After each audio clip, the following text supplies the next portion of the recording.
No, no, no, no.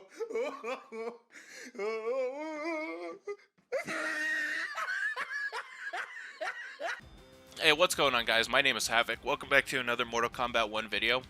And today I want to talk about how to play against Havik and discussing the reasons why myself and people like True Underdog don't really think that he is a good character. He is not considered one of the stronger characters. He is definitely on the weaker side. And that all stems to just this absurd amount of highs that they gave this character.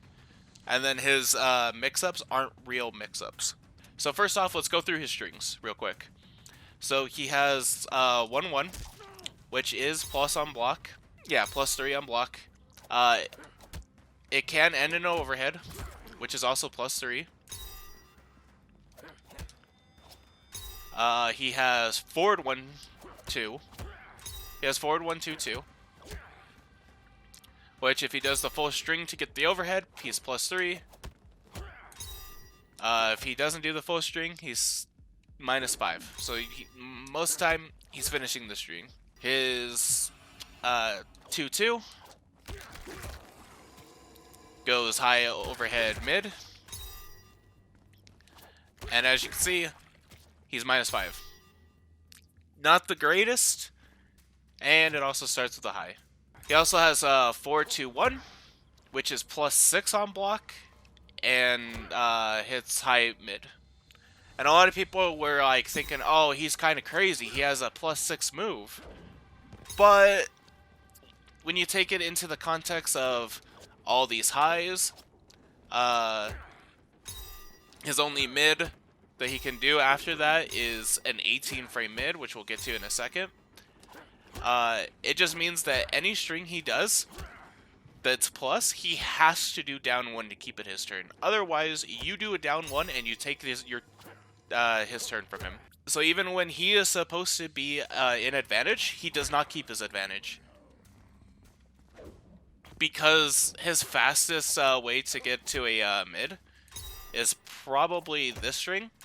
He does have lows, which 15 frame startup. He has the 9 frame, which is just a poke, minus 5, minus 12.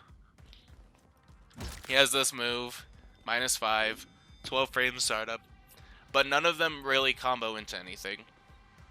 This is the only one that will combo into anything, and it's 15 frames. Which your down 1 will still beat. So as you can see, he is built to try to keep you blocking and guessing, and then throw in the tricky lows every once in a while. But at plus 6, with all these highs, it's just not very likely for that to ever be the case. He does have forward 1-3, which is minus 15 on block, but like your round start distance at this point. And it is a low, but like as you can see, you're not taking much there. If he does hit it, he gets no advantage off of it. Oh no, not a very good move. It's kind of rare to see a Havik throw out this move, but it is there. It can catch people. And now let's talk about his one and only mid starter. Back 2-2. Now this is the move that you'll see spammed the most during your games against Havik. This is the move that you'll see him, a lot of people complain about, because back 2-2 leads into either a command throw, which you can duck. Even if he blocks it, it doesn't jail you into that hit. And then he has the low.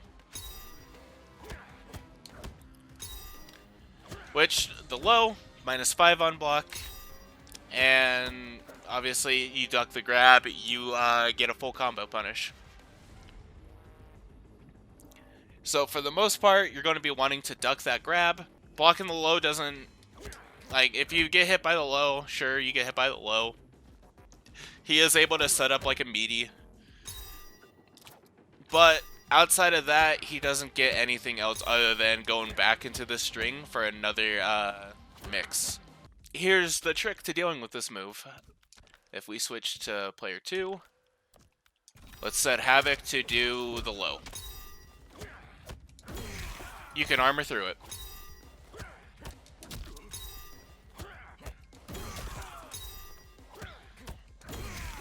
Every single time. So let's have him do the grab instead. Armor through it. Let's say he tries to do a special cancel. Same concept, you can armor through it. Or if you see that he's doing a special, you can punish him.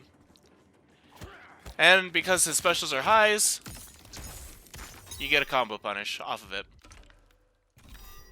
Let's say he wants to meter burn this move because he thinks you're going to duck. So on meter burn, this is the only way he gets a special cancel mid is if he meter burns for it. But obviously you can hear the meter burn effect, and if you hear the meter burn effect, you just keep holding block, and it is your turn to full combo punish him. Alternatively, you can still armor through it. Now they might catch you tripping with the meter burn version of the arm rip, which 59 frames, you can easily react to it and just jump over it, and then do a full combo punish that way. You can jab it and block if you think it's the other one.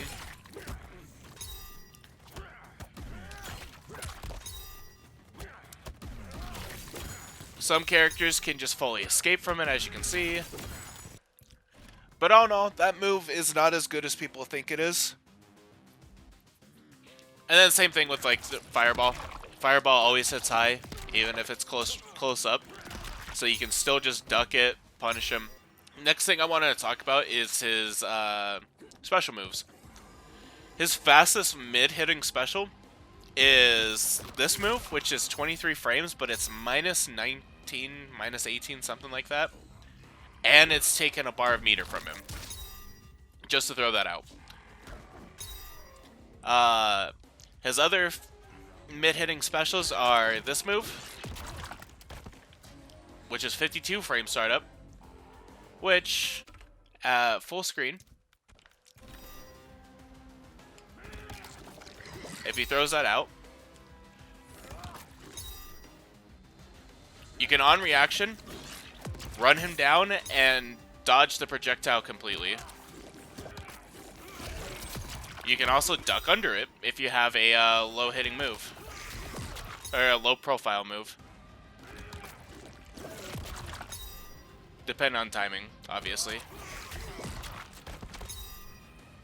If you see him activate it, you can just wiggle your way in. It's a very slow move. So he activates it, you start moving forward, and you hit him with the jump and kick, or whatever move that you have that you can punish. And then his only other mid-hitting special is the arm rip, which is a 59 frame startup move. If you can't react to this, I'm sorry, but you just need to get better.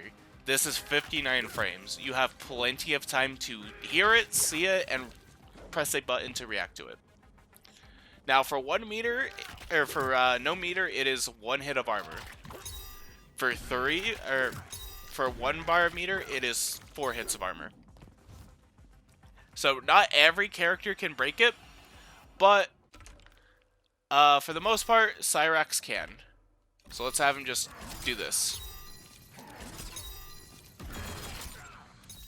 As you can see, Cyrax can fully break the armor.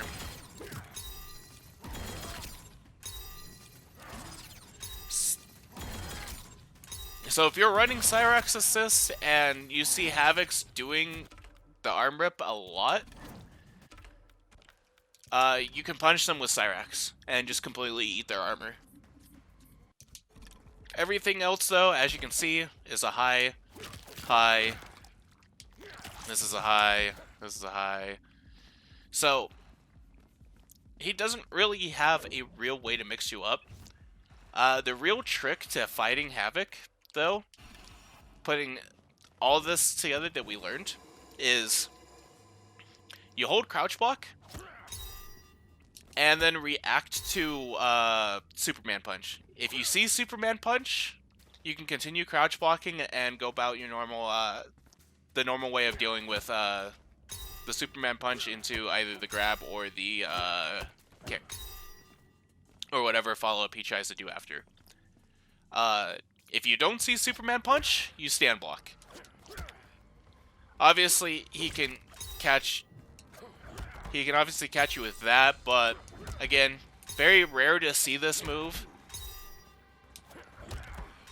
and it's not really worth him throwing it out. He doesn't get anything off of it outside of a small poke of damage. But everything he has can be either ducked or low blocked. So, game plan is just to react to that Superman Punch. If you can react to that Superman Punch, Havik will never be able to open you up. Because he hits this, you block it, or you duck it and get a full combo punish. You block this, and it's no longer his turn. He's forced to block. You block this, he's forced to block. Even if you block this, he is forced to block. You block this, he is forced to do a down one, or he is forced to block. There is no in between for him. Now, obviously, everything we went through, things like the cameos can change that. Like, Havik has the best synergy with... Havik's best thing is that he has synergy with almost everyone on the roster. He can use almost any cameo. Some will give him more value than others, but that's just the way that it is. But like, obviously, if he has Frost Assist, he can do this into the low. Obviously, if he has Frost Assist, he can do this into the low freeze. If he has Kung Lao, he can do this into the hat, or the low hat, but then it's still not his turn because he's forced to do a down one to take his turn back. Because I think it's only like +5, something like that. Same with Motaro Assist, he can do like this into the low projectile. If he's running like Motaro Assist, if he tries to do like this, it's plus, and then teleport away, come up on the other side of you, you know he has way too many highs, and his fastest hitting low hitter move is 15 frames. So you know you can just hit him with a down one. Or you can hit him with a sweep. Or you can just completely duck and hit him with an uppercut. A lot of options to deal with that. If he's running Cyrax Assist, he has good pressure with this move. In terms of causing chip damage, like as you can see, this alone is doing like 8% on chip. And then Cyrax adds to it, makes it safe, and then you can just do it again.